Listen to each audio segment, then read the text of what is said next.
নিশা 8:30 মানত ওলাই গৈছিলে পদূলি আগলৈ। এখন নিজৰ আগফালৰ পদূলিত ৰৈ থাকোঁতে ফোন কৰি পিনি ইফালৰ পৰা আহি পিনি এখন বাইক আহি পিনি তাক হঠাতে মাৰি খুন্দিয়াই পেলাই থৈ গুচি গ'ল আৰু সেই লগতে সি তাতে মৃত্যু হ'ল। আৰু সেই বাইকখনৰ ল'ৰাকেইটাও সেই তাতে পৰিলে বাৰু, কিন্তু সেই ঠাইতে সি হৈ গ'ল আৰু মেডিকেললৈ নিলে। মেডিকেলত তাৰ নি পিনি তাৰ একো নাথাকিলে আৰু তাক মই যেতিয়া মেডিকেললৈ যাওঁ তেতিয়া তাৰ অৱস্থা একদম চিটত শুৱাই থয় আৰু সেই চিটত তাৰ নাকে তেজ আৰু মূৰে সৈতে তেজ ওলাই পিনি মাটিত তাৰ একদম ডুঙা পাতি পৰি থাকে আৰু মই তাক চাই পিনি ৰ'ব পৰা নাই।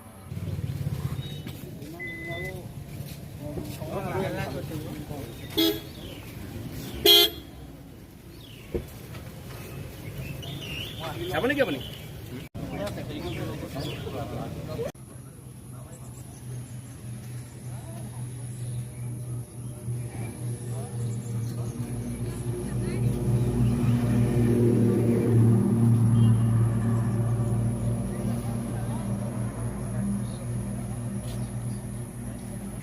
ইয়াত কোনোবা থলে ইয়ালৈ আহি গুচি গ'ল আহিল।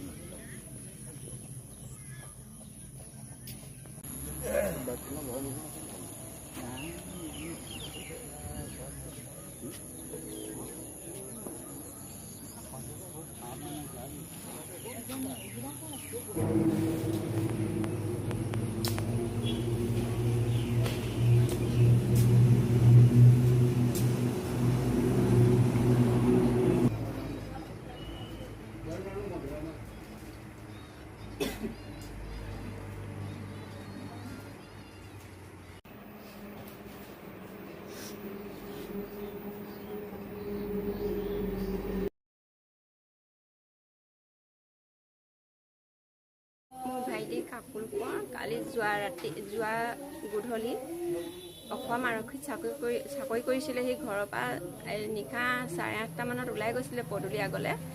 এখন নিজৰ আগফালৰ পদূলিত ৰৈ থাকোঁতে ফোন কৰি পিনি ইফালৰ পৰা আহি পিনি এখন বাইক আহি পিনি তাক হঠাতে মাৰি খুন্দিয়াই পেলাই থৈ গুচি গ'ল আৰু সেই লগতে সি তাতে মৃত্যু হ'ল। আৰু সেই বাইকখনৰ ল'ৰাকেইটাও সেই তাতে পৰিলে বাৰু, কিন্তু সেই ঠাইতে সি হৈ গ'ল আৰু মেডিকেললৈ নিলে। মেডিকেলত তাৰ নি পিনি তাৰ একো নাথাকিলে আৰু তাক মই যেতিয়া মেডিকেললৈ যাওঁ তেতিয়া তাৰ অৱস্থা একদম চিটত শুৱাই থয় আৰু সেই চিটত তাৰ নাকে তেজ আৰু মূৰে সৈতে তেজ ওলাই পিনি মাটিত তাৰ একদম ডুঙা পাতি পৰি থাকে আৰু মই তাক চাই পিনি ৰ'ব পৰা নাই। আৰু ইতিমধ্যে আপোনালোকে কি ব্যৱস্থা লয়।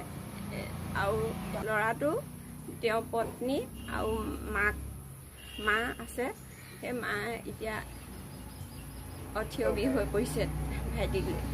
এটা চাকৰি ক'ত কৰি আছিলে? চাকৰি ওদালগুৰিত আছিলে। এতিয়া ছুটীত আছিলে? ছুটীত আহিছিলে ঘৰতে। ছুটীত আহি পিনি কাম লগাইছিলে, ঘৰৰ কাম।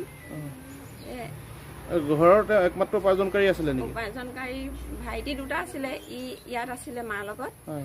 ইটো ভাইটি একে CISF চাকৰি কৰে।